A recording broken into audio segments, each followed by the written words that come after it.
காண வேதம் தன்னை கேட்டு நீ நடந்து வரும் அழகை காண பிரபந்த வேதம் தன்னை கேட்டு நீ நடந்து வரும் அழகை காண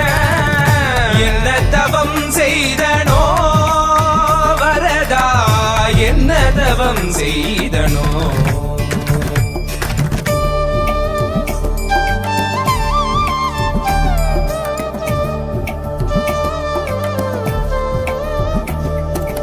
குடகினிடகினில் கோபுர தரிசனம் கொட்டையார் கண்டு மகிழ்ந்திட்ட தரிசனம் தேவர் யாவருமே தரிசனம் கண்டிட காஞ்சி மாநகரில் தவமாய் கிடந்திட இந்த மார்புதனில் 3 நாச்சியரை சுமந்து பறந்து வரும் சுந்தர வரதா 2 குடைகளுடன் கருடன் மீதமர்ந்து திருவடி காட்டிடும் கரிகிரி வரதா வரதா வரதா அத்தி வரதா